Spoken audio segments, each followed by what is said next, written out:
Shalom. First and foremost, I'd like to give all honor, glory, and praise unto Yahweh, Bahashem, Yahweh Shai, Bahashem, Rachakwadash. Double honors and respect to the elders and to the apostles of Great Millstone. Peace and blessing to all Akim that are preaching and teaching this word with 100% truth and sincerity. And unto the men, women, and children that are listening and learning. And unto the Bayath, the Dawadah, the elect house of David, that is scattered abroad, I give you my utmost and sincere salutations.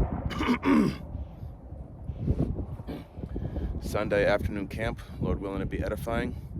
Okay. I'm going to start with the book of, start off with the book of Genesis.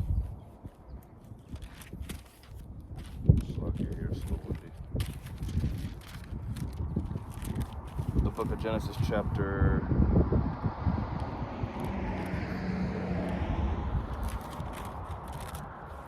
18. I'm going to start at verse 18, verse 20. Genesis 18 and 20. And it says, And the Lord Yahweh said, because the cry of Sodom and Gomorrah is great, and because their sin is very grievous. 21. I will go down now and see whether they have done altogether according to the cry of it, which is come unto me, and if not, I will know. Verse 22. And the men turned their faces from thence and went towards Sodom, but Abraham stood yet before the Lord Yahweh. 23. And Abraham drew near and said, Wilt thou also destroy the righteous with the wicked? The reason why Abraham, said that is because his nephew, Lot, was in Sodom, okay? And Lot is of the righteous, which I'm going to get here in a second. But yeah, if you think about it through the spirit, we all know obviously where the word Sodom comes from and what it really means, okay? Sodomite, the alphabet crew,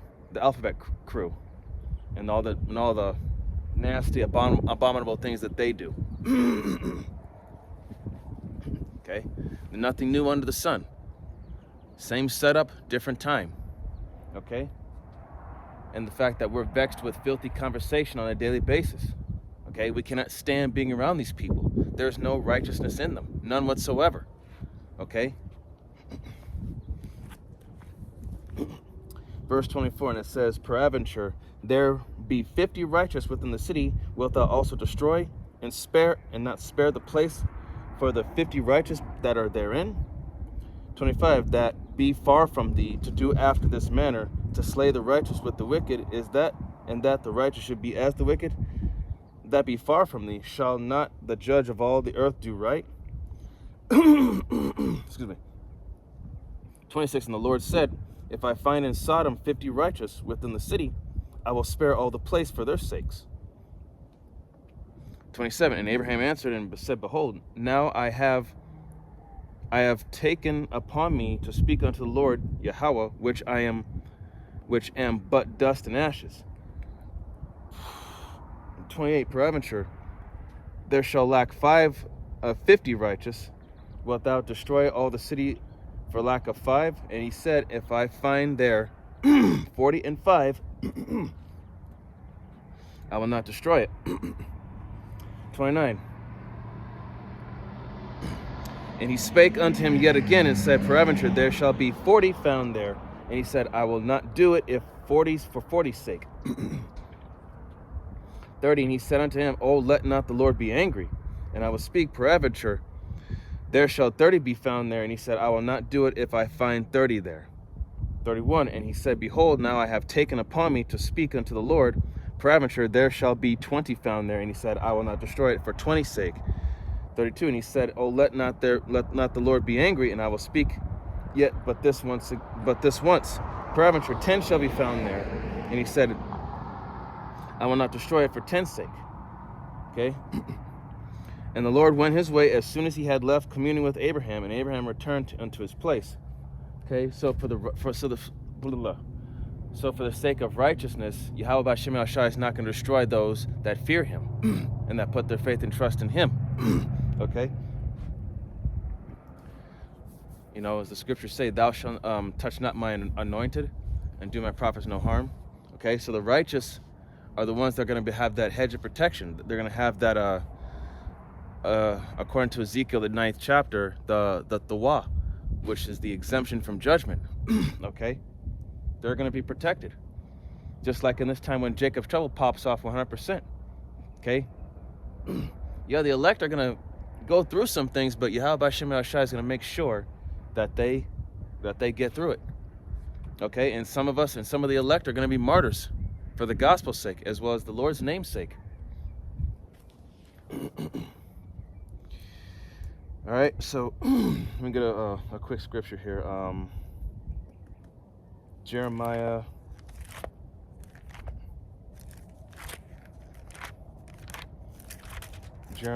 chapter 3.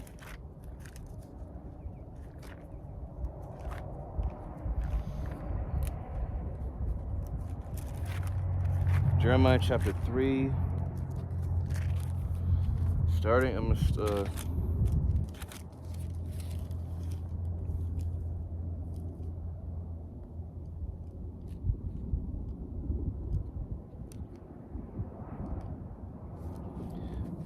Jeremiah chapter 3, I'm going to start at verse 12, and it says,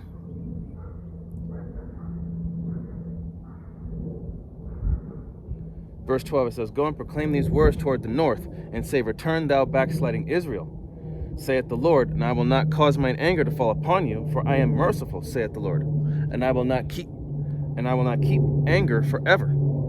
13, only acknowledge thine iniquity, that thou hast transgressed against the Lord thy power, and hast scattered thy ways to the strangers under every green tree. And ye have not obeyed my voice, saith the Lord.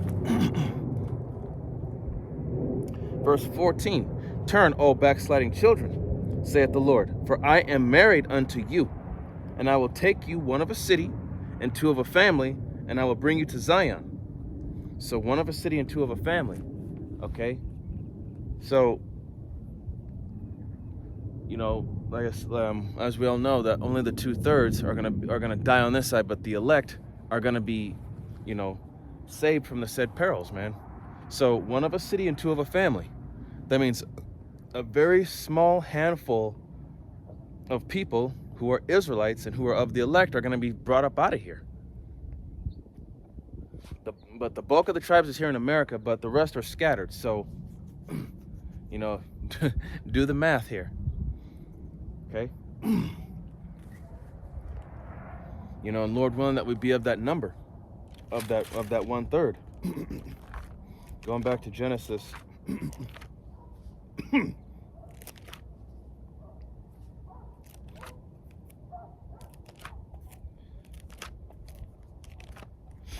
This is going to be Genesis, the 19th chapter. Genesis 19. Going to be start at the top, verse 1. So we can see what Lot had to deal with. Okay, the page won't turn. Salakia. Okay, chapter Genesis 19 and 1. Excuse me. And there came two angels to Sodom at even, and Lot sat in the gate of Sodom, and Lot, seeing them, rose up to meet them, and he bowed himself with his face toward the ground. 2, and he said, behold, now my lords, turn in, I pray you, into your servant's house, and tarry all night, and wash your feet, and ye shall rise up early, and go on your ways. And they said, nay, but we will abide in the street all night. Okay, so Lot met those angels, and, you know, he welcomed to his house, but they told him they'll stay at the gates for the night, okay? They'll stay out, stay outside. Verse 3, and he pressed upon them greatly, and they turned in unto him, and entered into his house, and they made them a feast, and did bake unleavened bread, and they did eat. Verse 4, but before they laid down, the men of the city, even the men of Sodom, compassed the house around, both old and young, all the people from every quarter. And they called unto Lot and said unto him, where are the men which came into thee this night? Bring them out unto us, that we may know them. And the word know, if you look at the etymology, one of the definitions of the word to know somebody is to have sex with them. Okay? So these, gotta watch my words due to the algorithms, these flamboyant men, old and young, wanted to have intercourse with the angels. Okay? Verse 6, and Lot went out at the door unto them, and shut the door after him, and said, I pray you, brethren, do not so wickedly. Verse 8, and he says, verse 8, behold, now I have 2 daughters, which have not known men. Let me, I pray you, bring them out unto you, and do ye to them as is good in your eyes. Only unto these men do nothing. For therefore came they under the shadow of my roof. Okay? So, Lot was going to give up his 2 daughters to these men, but these men they didn't swing that way, so they wanted those two angels. Okay? So he was trying to deter those men. All right, in verse 9, it says, and they said, stand back. And they said again, this one fellow came in to sojourn, and he will needs be a judge. Now will we deal worse with thee than with them? And they pressed sore upon the man, even Lot, and came near to break the door. So since Lot, refused the request, now they were going to start doing things by force. They got mad at him. He's like, oh, so we let you into our land and let you live here. Now you're telling us what we can and cannot do? Basically, tell them to fuck you. We're gonna do what we please. Okay? But those angels weren't gonna have it. In verse 10 it says, but the men put forth their hand and pulled Lot into the house to them and shut to the door. And they smote the men that were at the door of the house with blindness, both small and great, so that they were wearied themselves to find the door. So those angels blinded those men. Okay? They couldn't find the entrance to Lot's house. Okay?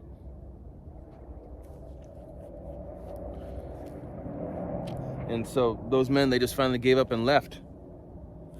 And verse 12 it says, and the men said unto Lot, hast thou here any besides son-in-law, and thy sons, and thy daughters, and whatsoever thou hast in the city? Bring them out of this place. Verse 13, for we will destroy this place, because the city cry of them is waxing great. Because the cry of them is waxing great before the face of the Lord Yahweh. And the Lord Yahweh hath sent us to destroy it. Okay, so the angels were asking him, okay, look, do you have any relatives, any, nieces, nephews, and all that, just, that you need to take with you to get out of here, because they're going to destroy that place. All Lot had was himself, his wife, and his 2 daughters. In verse 14, Lot went out and spake unto his sons-in-law, Slakia, my bad on that part. He did have, sorry. Verse 14, and Lot went out and spake unto his sons-in-law, which married his daughters, and said, up, get ye out of this place, for the Lord Yahweh will destroy this city. But he seemed as one that mocked unto his sons-in-law. Verse 15, and when the morning arose, then the angels hastened Lot, saying, arise, take thy wife and thy 2 daughters, which are here, lest thou be consumed in the iniquity of the city. Okay, so the angels told him, take your wife and your 2 daughters. Okay, since your sons-in-law don't want to listen, they're going to die with this place.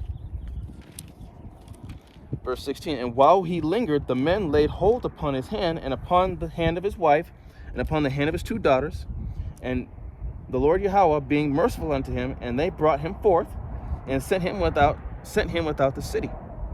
And it came to pass, when they had brought them forth abroad, that he said, escape for thy life, look not behind thee, neither stay in all the plain, escape to the mountain, lest thou be consumed. So the angels told him, to get as far away from here as possible. Okay? Get away. And Lot, in verse 8, and Lot said unto them, oh, not so, my Lord. Behold, now thy servant hath found grace in thy sight, and thou hast magnified thy mercy, which thou hast showed unto me in saving my life. and I cannot escape to the mountain, lest some evil take me, and I die. Behold now, this city is near to flee unto, and it is a little one. Oh, let me escape thither. It is not a little one, and my soul shall live. So escape to a nearby little village, basically. And 21 is, and he said unto him, See, I have accepted thee concerning this thing, that I will not overthrow the city for the which thou hast spoken. Haste thee, escape thither, for I cannot do anything till thou be come thither. Therefore the name of the city was called Zoar. Verse 23, the sun was risen upon the earth when Lot entered into Zoar. 24, then Yahweh rained upon Sodom and upon Gomorrah brimstone and fire from the Lord Yahweh out of heaven. So basically the chariots, okay, destroyed the place, okay? Yahweh B'Shem Shai just laid waste to it, just like how he's going to do here. Because this place, America, is not only spiritually Egypt, Rome, and Babylon, but it's also spiritually Sodom and Gomorrah because of the flamboyant people. Okay? I mean, even in Roman times you had flamboyant people as well as Babylon, Egypt, okay? They all did abominable things. And some of those abominable things that our people still do to this very day. Okay? Verse 25, and he overthrew those cities, and all the plain, and all the inhabitants of the cities, and that which grew upon the ground.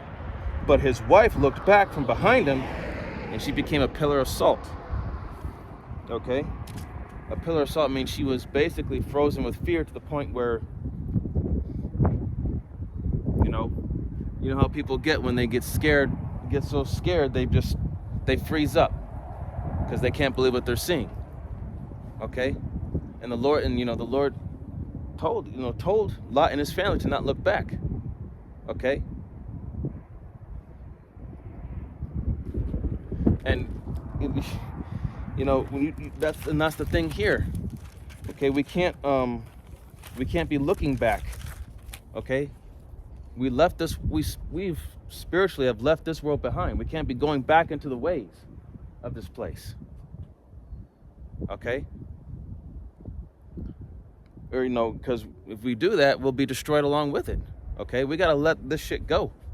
In fact, let me get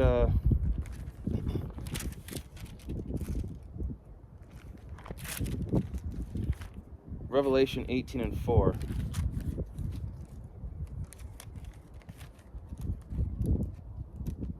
So being turned into a pillar of salt, man, she got, and she was warned not to look back. Revelation 18:4. In fact, I'm going to start at the top, and it says, and after these things, I saw another angel come down from heaven, having great power, and the earth was lightened with his glory. And he cried mightily with a strong voice, saying, Babylon the Great is fallen, and is become the habitation of devils, and the hold of every foul spirit, and a cage of every unclean and hateful bird. So, verse 3, for all nations have drunk of the wine of the wrath of her fornication, and the kings of the earth have committed fornication with her. And the merchants of the earth are waxed rich through the abundance of her delicacies. So, this place here, America, aka Babylon, Rome, Egypt, Sodom and Gomorrah, this place is nothing. America's nothing but a business. It's nothing but a business that all these other nations make money off of. Okay? This place is supposed to be the world's money maker. Okay? After all, the American dream. You have to be asleep to believe it, right? So just think about that. This place, people, the other nations have relied on this place for wealth, education, benefits, future careers, everything. But now look at it. America has become a complete and utter joke, and you're having another you have Turkey, the country Turkey, they're turning their back on the American dollar, and they're joining the BRICS. as well as the United Arab Emirates, Saudi Arabia. And I saw a video where Venezuela, they were just dumping out American money like it was garbage. That right there is just showing, this right here is telling you that America is losing its economic power. And not only that, but in Mexico, they voted for their very first female Jewish president. Can't remember her name, but her last name was Scheinbaum. Can't remember her first name, but so this is all set up through their spirit, and that's the Northern Kingdom, because the Northern Kingdom they're still a lot of the Northern Kingdom is still stuck on stupid and believing in Jesus. That bullshit. Like the scriptures say, our people are destroyed for a lack of knowledge. They don't realize that they're just being played.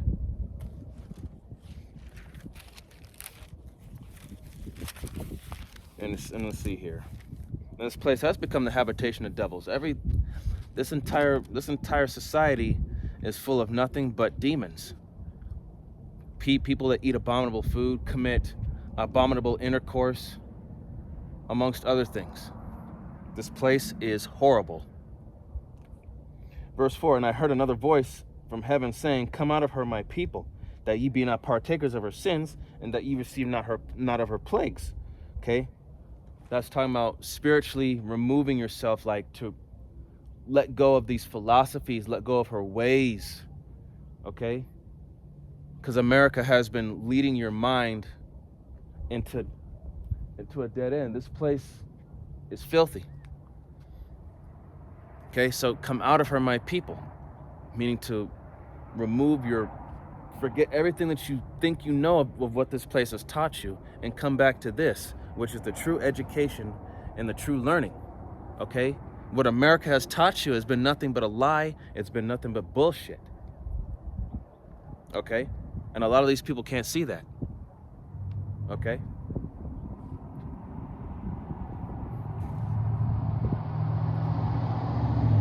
So, be not partakers of her sins, okay? Don't become, partakers. Don't indulge yourself. Don't immerse yourself into her ways, her philosophies, her abominable acts. So that way you do not receive the plagues that are about to be set up, that are about to be brought forth here. Famine, pestilence. Oh yeah, speaking of pestilence, I heard about there's been a species of a flying spider that's been released in the east. And one thing about me, I don't like creepy crawlies. I don't. But yeah, there's a spider that's going around over on the east coast that's supposed to be highly venomous, and that's just part of the pestilence, man. That's part of the pestilence. I can't remember what kind of a spider it is, but the thing looks just gives me the goosebumps just thinking about it. But yeah, man, Yahweh Shemel Shai is bringing it. He is bringing the judgment. And it's only going to turn up more and more as the days, weeks, and months go by. Verse 5, for her sins have reached unto heaven, and the power hath remembered her iniquities. Okay? Verse 6, reward her even as she rewarded you, and double unto her according to her works, in the cup which she hath filled to her double. So everything that this place has done, it will be turned back unto her, but double. Okay? And speaking of Esau, Edom, the wicked, the so-called white people, what they've done to the Israelites, you so-called Negroes, Latinos, Native Americans, Seminole Indians, everything that they've done unto us for the last, ever since they came back into power during the 1400s, and all the way up till now, it's been over 450 plus years. So 500 years, now they're going to go into captivity for 1,000 years. That's double. And they're going to get double the harsh punishment, righteous punishment, for what they've did unto us. In verse 7, it says, how much she hath glorified herself and lived deliciously, so much torment and sorrow give her. For she saith in her heart, I sit a queen, and am no widow, and shall see no sorrow. Well, Yahweh Shemel Shai is showing that sorrow right now. As the people, if you can go on any social media platform, YouTube, Rumble, or whatever, you can see people, even on TikTok or whatnot, you can see people all around different states or whatnot. They're all complaining about how hard it is to live. The price of living has gone up. People are just barely scraping by. Talking about how they want us to keep working until we die. Have no kind of future retirement or nothing. Just keep working until we die. And just keep paying the bills. Overworking us to death, basically. And that's what's going on. Okay?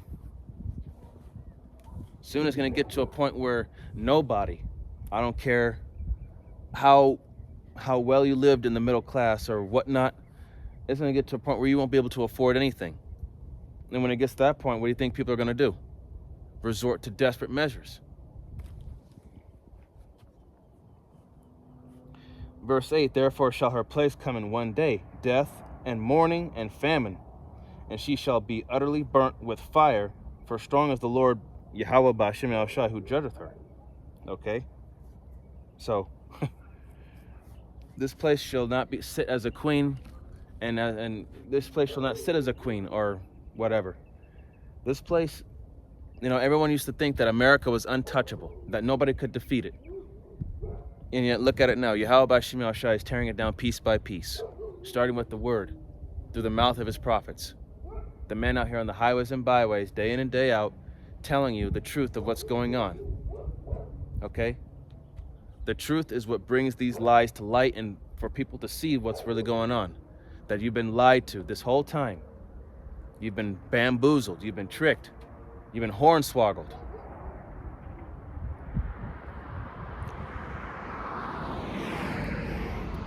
So, if you don't want to end up like Lot's wife, looking back, going back into the world and utterly end up getting destroyed, let this place go. Okay? Fuck it. There is nothing to be gained here. Whatever you get from this place, it's temporary. Sure, it may give you a little bit of relief or whatever, some kind of fun or pleasure for a time, but at the end of the day, man, it's nothing.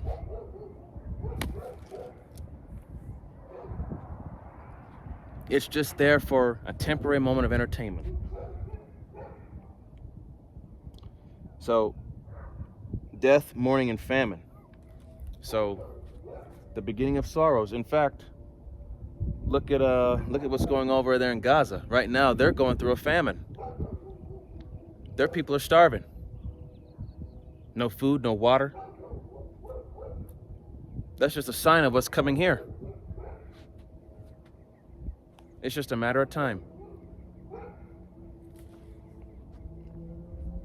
Verse 9, and the only one who could defeat this place is Yahweh Ba'Shem El Shai. And he's doing it.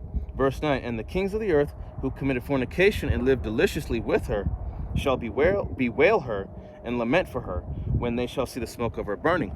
So after those nukes, those ICBMs burn this place to a crisp, all these other countries that used to do business with America, they're going to be wailing, crying and wailing, because this place was their moneymaker. This was their place.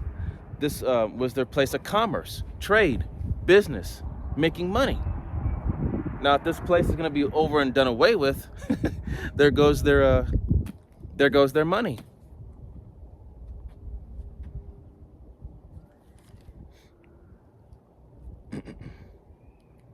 All right, let me go back to Genesis here.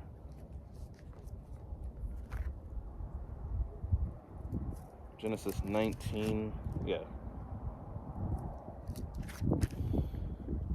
Genesis 19, where's I at?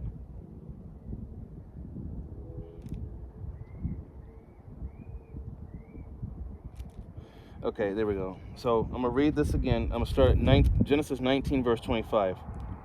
No, verse 24. Then the Lord Yahweh rained upon Sodom and upon Gomorrah brimstone and fire from the Lord Yahweh out of heaven. And he overthrew those cities, and all the plain, and all the inhabitants of the cities, and that which grew upon the ground. Verse 26, but his wife looked back from behind him, and she became a pillar of salt. Okay, she got destroyed. After the angels warned, after the angels warned them to not, turn back unto this place.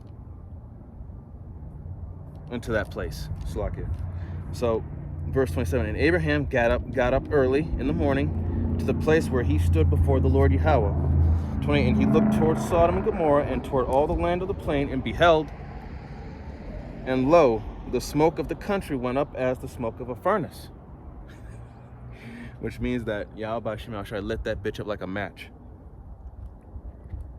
29, and it came to pass when the Most High destroyed the cities of the plain, that the Most High remembered Abraham and sent Lot out of the midst of the overthrow, when he overthrew the cities in which Lot dwelt. And Lot went up out of Zoar and dwelt in the mountain, and his 2 daughters went with him, for he feared to dwell in Zoar, and he dwelt in a cave, he and his 2 daughters. Okay, and we all know where that story goes, and we all know how Moab and Ammon came about. But yeah, man, like I said in Revelation 18:4, come up out of her. Okay, spiritually leave this place behind. That's not talking about physically leaving the country, because leaving the country is not going to do you any good anyway, because there's going to be multiple targets for these ICBMs coming from all different countries all over. Okay, but mainly the main target is going to be America, which the majority of these countries are going to be firing at, but America's going to be firing back. So really, man, no matter where you go, no matter where you hide, somewhere is going to get nuked. Okay, now we're going to go to 2 Peter.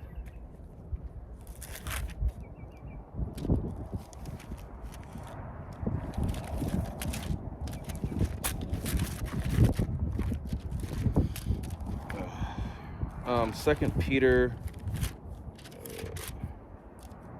excuse me, 2 Peter chapter 2, starting at verse 1.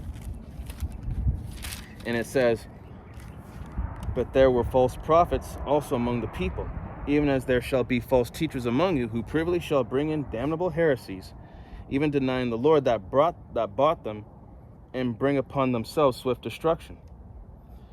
Verse 2, and many shall follow their pernicious ways, by reason of whom the way of truth shall be evil spoken of. Okay, so the truth that we speak in the eyes of these people, they claim us to be preaching hate, that we're evil, that we're wrong, and that we're bad people. To the eyes of these people and to their minds, we're evil. But really, to the eyes of the Lord, we're doing the right thing. So once again, it doesn't matter what these fucking people think.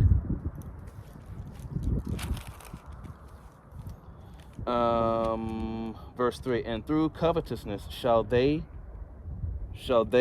with feigned words make merchandise of you. Okay, whose judgment now of a long time lingereth not, and their damnation slumbereth not. Okay, so by making merchandise of you, okay, when you when you make merchandise off of something, you publicize it like a brand or something. And that's what a lot of these mockers and scoffers be doing to us. They be publicizing us off of their own channels, off of social medias, off their own social media platforms. They be publicizing us. They be getting views. They be getting paid for it. One in particular who's infamous for this is Vocab Malone. Okay, so so as the scriptures say, we are fools for Hamashiach's sake. In fact, let me get that before I get back to 2 Peter here. 1 Corinthians. 1 Corinthians 4.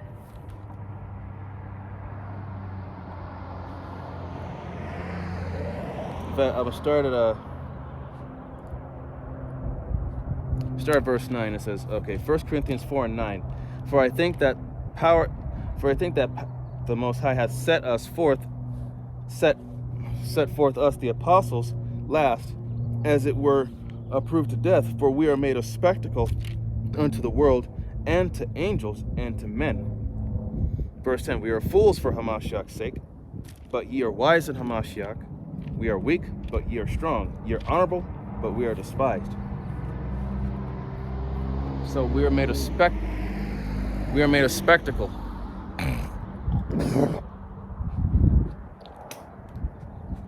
Excuse me. We are made a sight to behold in the eyes of the people and unto angels, man. And we are fools for Hamashiach's sake, because in this society, okay, how every society or country or whatnot, or every nation has their own laws and rules and all that, and if you speak out against them, you know, and being raised up in the society, you're raised to do by according to the laws of the land. The people think that the laws of this land is right, but really, according to Scripture, this society is contrary 100% to the Scriptures here. So by us speaking out against what they were raised to believe in to be right, we're the ones that appear to be wrong and evil and to be foolish.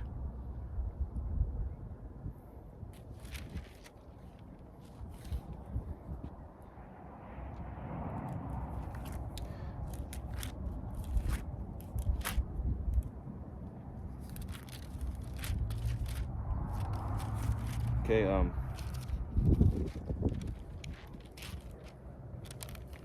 2 Peter chapter 2, and I left off at verse 3.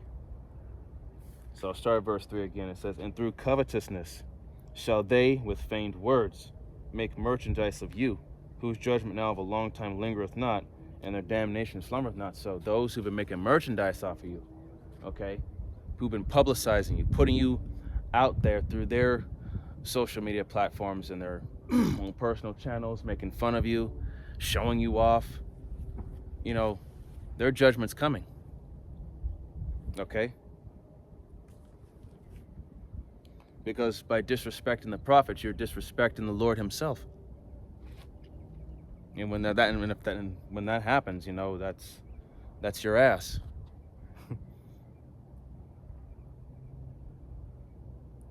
Verse 4, for if the Most High spared not the angels that sinned, but cast them down to hell, and delivered them into chains of darkness, to be reserved unto judgment, and spared not the old world, but saved Noah, the eighth person, of a preacher of righteousness, bringing in the flood upon the world of the ungodly, and turned the cities of Sodom and Gomorrah into ashes, condemned them with an overthrow, making them an ensample, which is another word for example, unto those that after should live ungodly. So, and when going back to verse 4, it says, for if the power spared not the angels that sinned, but cast them down to hell. And we're in hell right now. Hell is the grave, and this place is the grave. Okay, hell is a condition, and it's also the grave. Okay, it's a condition of difficulty, and it's also the grave where you die. Okay, we're in hell right now. Hell is not a place underneath the earth's crust where there's some weirdo freak wearing a red spandex and has a red pitchfork. No, we're in hell right now.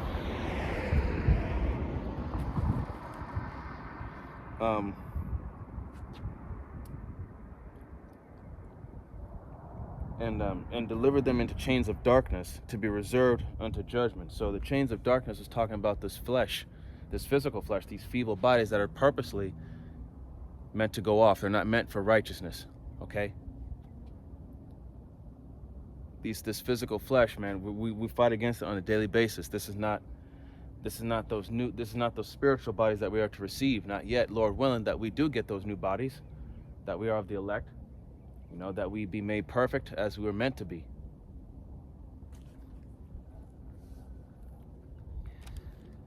Okay, so let's see. And like I said in verse 5, you know, bringing in the flood upon the world of the ungodly, and verse 6, turning the cities of Sodom and Gomorrah into ashes. You know, these were made as examples unto those that should, unto those that after should live ungodly. So those that live ungodly, there's the only end for them is a dead end, judgment. And verse 8, or verse 7, and delivered just Lot, vexed with the filthy conversation of the wicked. Verse 8, for that righteous man dwelling among them in seeing and hearing vexed his righteous soul from day to day with their unlawful deeds. And that's where we are. That's where we're at right now. Vexed with the filthy conversation. We're vexed with the fact that there's always something abominable and unrighteous going on here. And they make it more and more difficult for us to keep the law, statutes, and commandments. Okay? And now they want to ban this book because it preaches hate speech. Yeah, the truth is now considered hate speech. They banned it. They put a ban on it in Canada, and there was a certain, and I can't remember which state it was here in America, but yeah, that right there, that's a sign of the famine of the word, man. So how much, during the summer, like I said, as the days, weeks, and months go by, how much more is the Lord going to reveal to you and tell you, look, I'm about to take away the one and only opportunity you have that could save your ass from me killing you. So while you still have this opportunity, while I still have the patience as of right now to give you this opportunity to turn away from the world and come back to me, while I still have the patience right now, you better take it while you can. Because once the famine of the word is, once the prophets are off the streets, and they're off the internet, you're just going to have to roll with what you know and what you've studied and what you've learned. And first and foremost, ultimately, you just got to hope and pray that the Lord is going to be with you in those days, because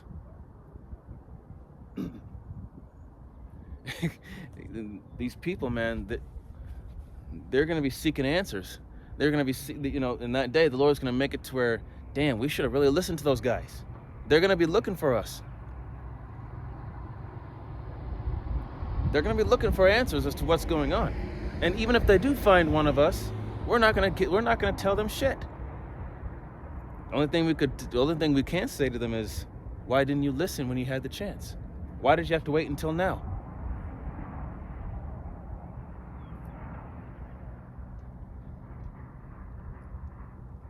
Think about that, man.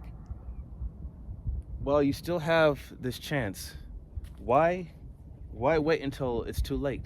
Because there is a such thing as too late. In verse 9 it says, the Lord knoweth how to deliver the godly out of temptation, and to reserve the unjust unto the day of judgment and to be punished. The day of judgment to be punished. In verse 10, but chiefly them that walk after the flesh in the lust of uncleanness, and despise government.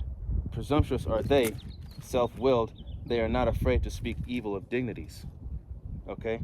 So those that walk after the flesh of uncleanness and despise government, so they despise order, they despise rulership.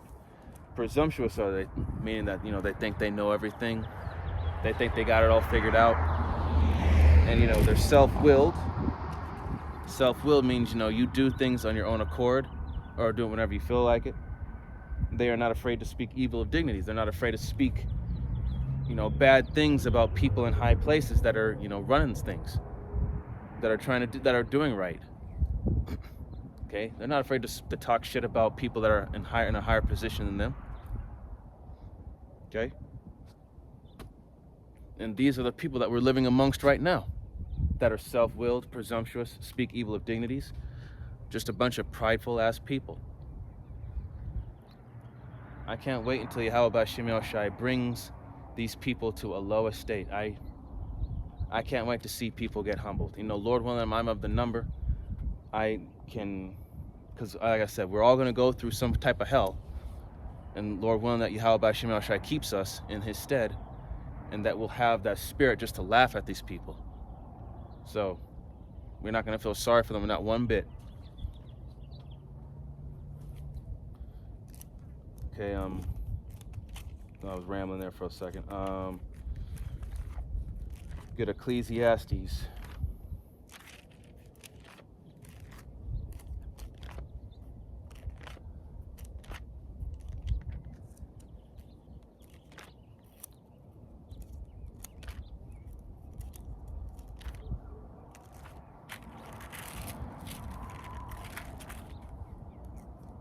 Let's see.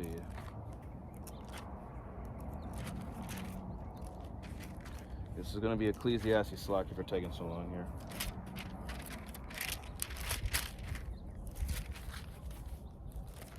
Ecclesiastes chapter 4.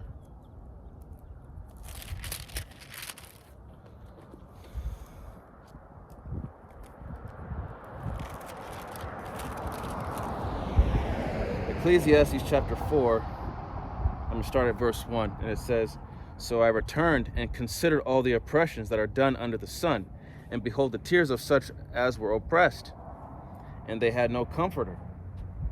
And on the side of their oppressors there was power, but they had no comforter." And who are those that are oppressed? You so-called Negroes, Latinos, Native Americans, and Seminole Indians, and you speckled birds whose father's line goes back to the nation of Israel. We are oppressed, and we have no comforter except this. But on the side of our oppressors there is power. Why is that? Because they're in rulership right now. They're over us. They have power and authority over us. We're under them. In this society, in this world, we are considered to be lower class. We're considered to be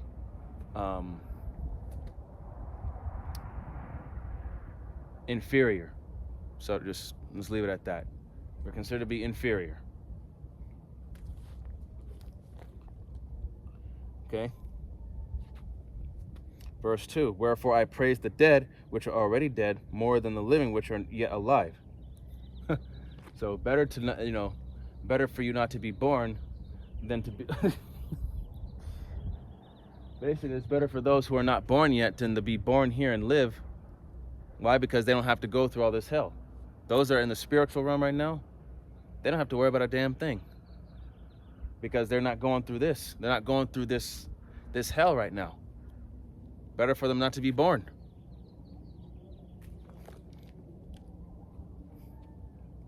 Verse 3, "Yea, better is he than both they which hath not been, who hath not seen the evil work that is done under the sun." Verse 4, "Again, I consider all travail and every right work, that for this a man is envied of his neighbor. This is also vanity and vexation of spirit." So people become jealous, and in this society, you notice that people are motivated by jealousy. When they see what another person's got, and they're like, "Oh yeah, I want that. Oh, I gotta get it." Okay? That's covetousness, man. You're not supposed to desire what someone else has, man. But people are motivated by that shit. By seeing what else someone else has, now they're motivated to get up off their ass and do something. Okay?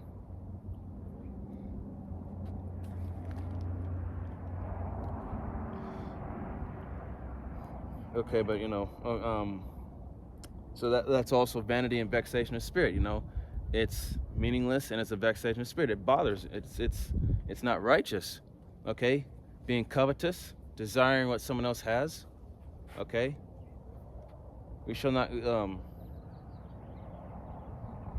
We are not to be covetous of each other like that, because it brings about jealousy.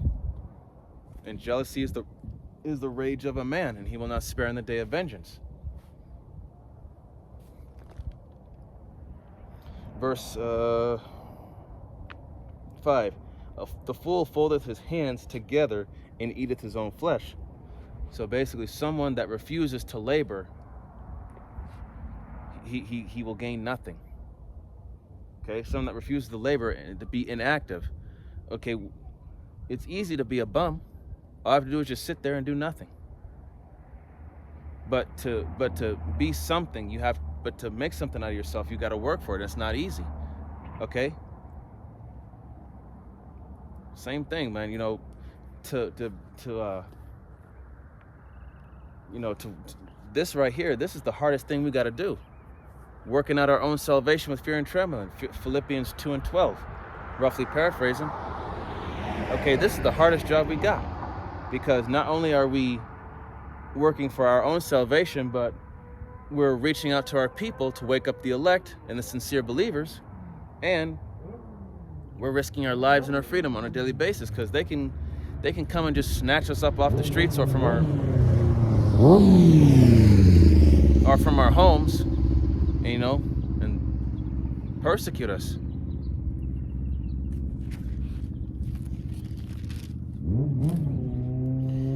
Verse 6, better is a handful of quietness than both the hands full with travail and vexation of spirit. So basically, learn to be content with what you have, okay?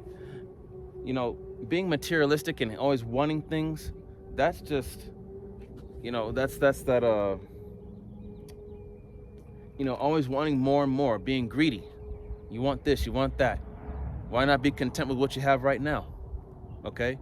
Even though it's not much, but still, be grateful for the fact that you have it, okay?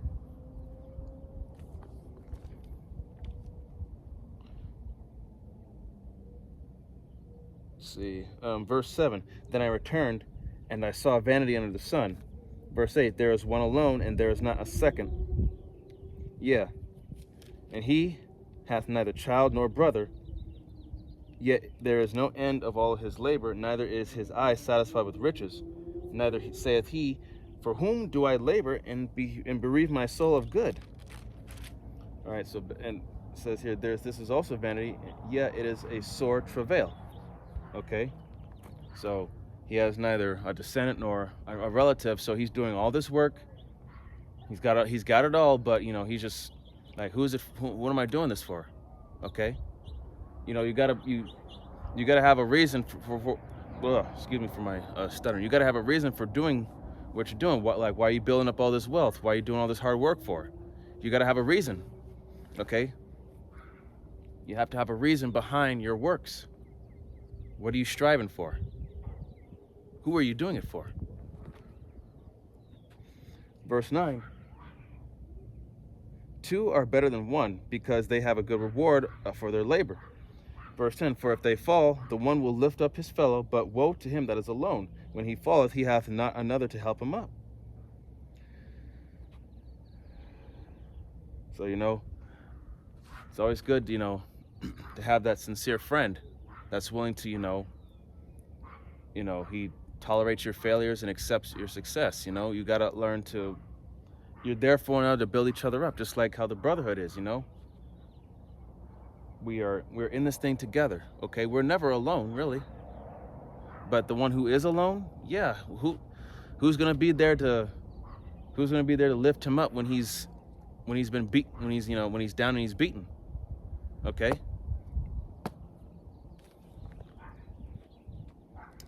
Verse 11, again, if two lie together, then they have heat, but how can one be warm alone? Verse 12, and if one prevail against him, two withstand him, and threefold cord is not quickly broken. So, the old saying, there's strength in numbers. Okay, verse 13. Better is a poor and a wise child than an old and foolish king who will no more be admonished. So, better is a poor and wise youth than an old foolish king who will not take advice. That's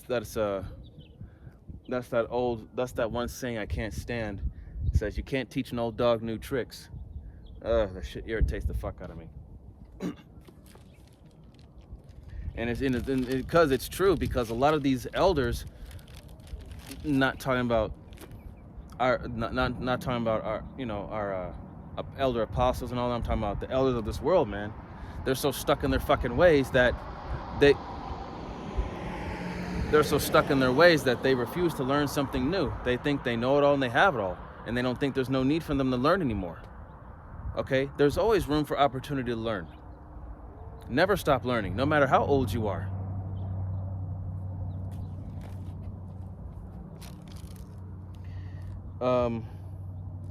Verse 14, for out of prison he cometh to reign, whereas also he that is born in his kingdom becometh poor. Okay, so for out of prison, meaning poverty, he cometh to reign, whereas also he that is born in his kingdom becometh poor. Verse 15, I consider all the living which walk under the sun, with the second child that shall stand. Oh wait, never mind, Salakia on that one. I was just going to stop at verse 14 there. So, I'm going to get...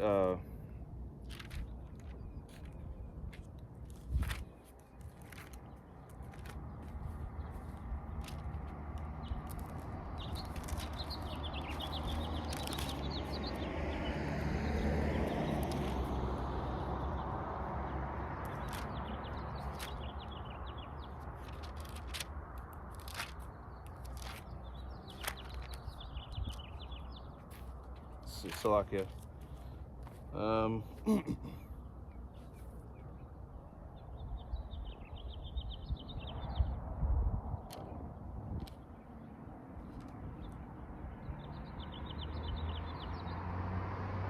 Let's see.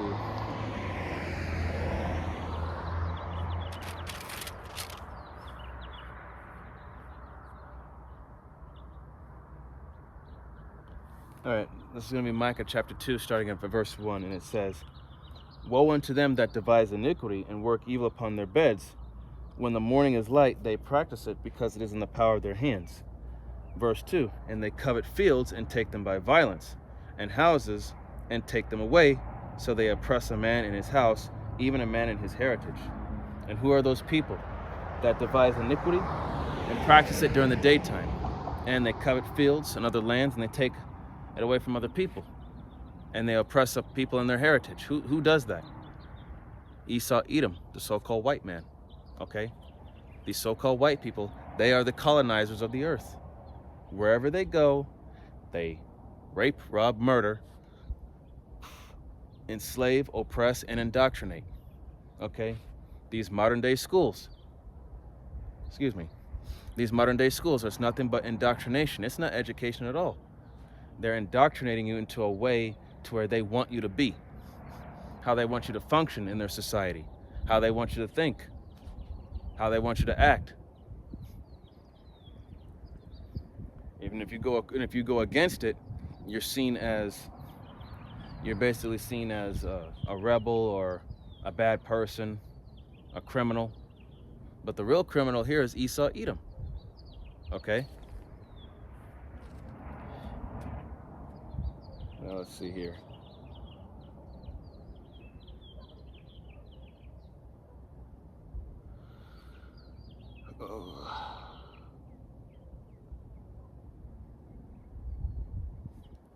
Let's see.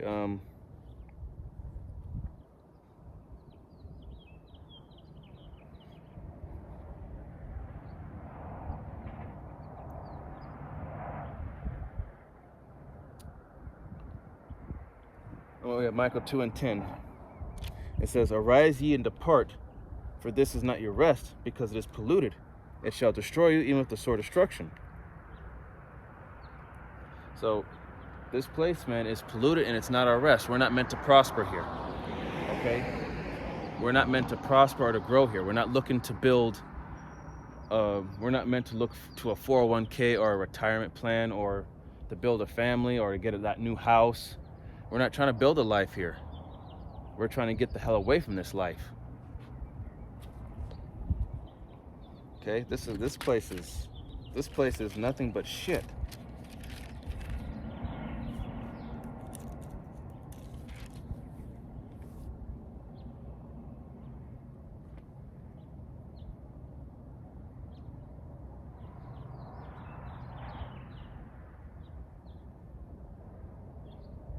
Okay, let's see, this is gonna be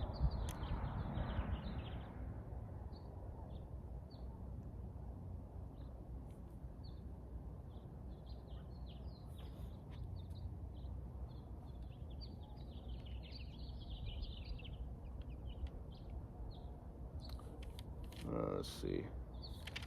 Here we go. This is going to be Micah chapter is this? Micah chapter 7, starting at verse 7. Therefore, I will look unto you, the Lord. I will wait for the power of my salvation. My power will hear me. Verse 8, rejoice not against me, O mine enemy. When I fall, I shall arise. When I sit in darkness, the Lord shall be a light unto me. All right, so we are sitting in darkness, and the light unto us is this, the word. Okay? Verse 9, I will bear the indignation of the Lord, because I have sinned against him, until he plead my cause and execute judgment for me. He will bring me forth to the light, and I shall behold his righteousness. Okay? So Yahweh Shem Shai is the one that has the power to judge or to show mercy. Right? We are at his mercy. Okay? At the end of the day, it is he who decides who's going to be judged and who receives mercy. Okay? Not these people. In verse 10, it says, then she that is mine enemy shall see it, and shame shall cover her, which said unto me, where is the Lord thy power? Mine eyes shall behold her, now shall she be trodden down as the mire in the streets. And that's talking about you prideful ass women. Okay? You women that mock and scoff the prophets, disrespect your men. You women are going to learn the hard way. When the pleasures and the conveniences of this life are taken away, you women are going to learn a very hard and valuable lesson. Okay? And none of us men that have tried to help you are going to feel sorry for you. We're going to let you suffer. Seriously, you women have not the slightest idea of the type of hell that's coming. You women have no idea. And like I said, a lot of these men have a vendetta against you, especially the ones that have been put in prison because of a woman.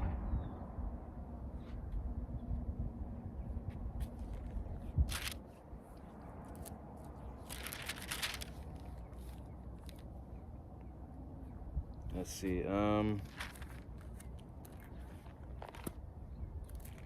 So yeah, you women, man. You women better repent and stop being loud and proud and prideful, because that's going to only get you killed. And like I said, none of us are going to feel sorry for you. Not one single bit.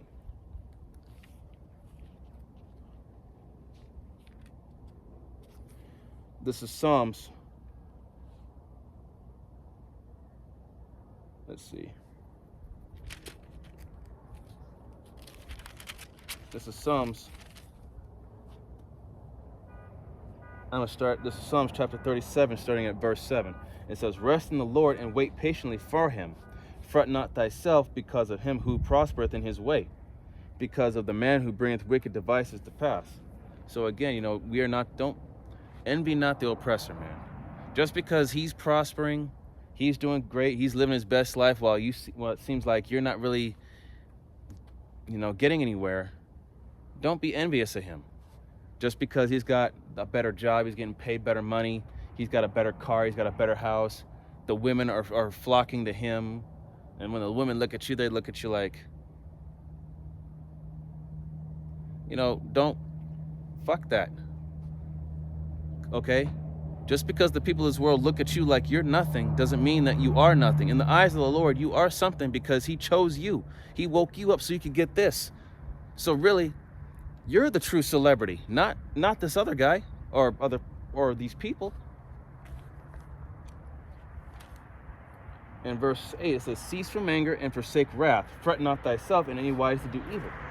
So even if someone's done you wrong, don't try to get even with them. Okay? Remember, vengeance belongeth unto the Lord. Vengeance is mine, I shall repay, saith the Lord. Okay? Let the Lord handle it. Put a curse on them. Say a prayer and put a curse on them. Just let the Lord handle it. Okay? Verse 9, for evildoers shall be cut off, but those that wait upon the Lord, they shall inherit the earth. Verse 10, for yet a little while, and the wicked shall not be. Yeah, that thou shalt diligently consider his place, and it shall not be. So, for a little while, right now, we're in that little while right now. Soon the wicked shall not be. Soon they will not be in power anymore. They will be in captivity, and before you know it, after 1,000 years in the kingdom, they'll be done away with. And we shall consider as like, damn. He was here and now he's nowhere. Nowhere to be found. Verse 11, but the meek shall inherit the earth and shall delight themselves in the abundance of peace. Verse 12, the wicked plotteth against the just and gnasheth upon him with his teeth. Verse 13, the Lord shall laugh at him, for he seeth that his day is coming. Verse 14, the wicked have drawn out the sword and have bent their bow to cast down the poor and needy and to slay such as be of upright conversation. So on a daily basis, Esau, Edom, and these other nations are constantly trying to do whatever it is that they can within their own power. Do whatever they can within their own power to keep us down. Knowing, Esau, Edom knows that now the Israelites are waking up and coming back to who they really are and knowing who they are and who they belong to. Esau, Edom knows he can't stop it. Verse 15, their sword shall enter into their own heart, and their bow shall be broken.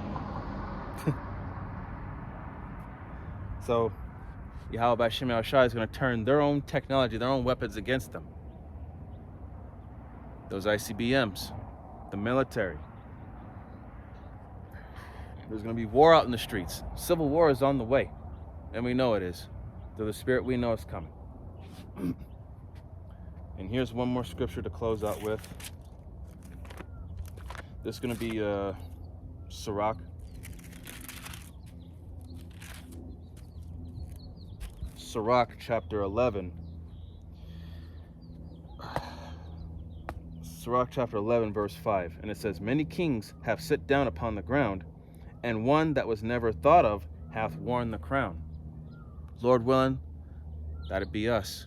We would be that one that was never thought of, that was always talked shit about, that was always laughed at, mocked, scoffed at. We were that one king that wore the true crown. And when these people realize that it was us the whole time, they're going to feel that shame and regret. Verse 6, many mighty men have been greatly disgraced, and the honorable delivered into other men's hands. So, many mighty men, men of renown, have been disgraced, put to shame, and been put into captivity under the rule of other nations. Okay, the elect men. Okay, the men, the upright men, the righteous men. The kings that were never thought of that have worn the crown. Think about that, man. The one king that was never thought of hath worn the crown. The king, the one person that, like I said, the elect 12,000 men from each of the 12 tribes of Israel, 144,000 men. Each one of them that was never thought of hath worn the crown. And that also goes for the remnant as well. The remnant, which is the men, women, and children, the sincere believers who are the families and friends of the prophets. They were never thought of. They were never thought of getting the victory.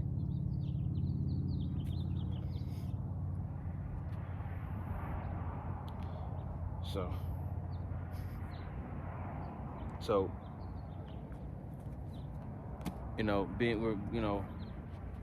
as up and coming kings that are being trained up in the way of righteousness, Lord willing that we're of the elect, on a daily basis, we're vexed with filthy conversation, abominable acts, and just all out wickedness.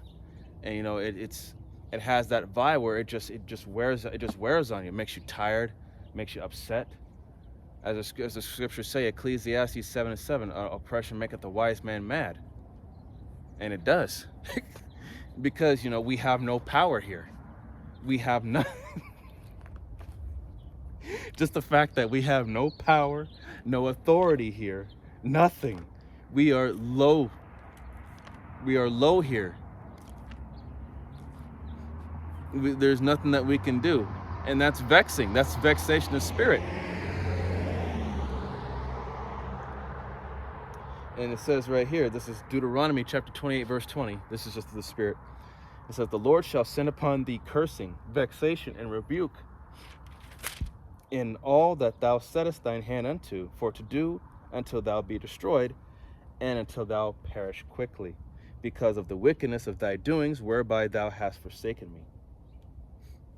So, because of the fact that we rebelled and we forsook the Lord, this is why we got to deal with this. So, like I said, vexation of spirit. And it's only going to get worse. We're going to see more and more abominable things that are just going to really, you know, just vex us, man. And, you know, we got to understand and know that here we are. We're in a place where we know what to expect. We know what time it is. We know what we're dealing with. We just got to just got to control ourselves and deal wisely with it to the best of our ability. All right, that's all I had for today's camp. So remember what happened to Lot's wife, man, when she looked back, when she turned back into Sodom and Gomorrah, went back into those worldly ways, she got done away with real quick. Got destroyed. You know, and the Lord had those angels just decimate that city. You know, when Abraham saw it, looked like, you know, smoke from a furnace, which means they lit that place up like a match. Everybody got burnt to a crisp, destroyed. No, there was nothing left. Not even Lot's wife. So, you know, man, you know, like I said, leave this place behind, even though it's vexation of spirit at times, because, you know, we got to deal with it until the time comes. But with that, just keep the faith, and I like to give all honor, glory, and praise unto Yahweh, Bahashem, Yahweh Shai, Bahashem, Rakak Wadash. Double honors and respect to the elders and to the apostles, a great millstone. Peace and blessing to all Akim that are preaching and teaching this word with 100% truth and sincerity, and unto the men, women, and children that are listening and learning, and unto the Ba'ath Dabada, the elect house of David that is scattered abroad, I give you my utmost and sincere salutations. See you in the next lesson, Lord willing. Kwam Yasharallah, Wa Ababa Bal, Shalom, Barakatam.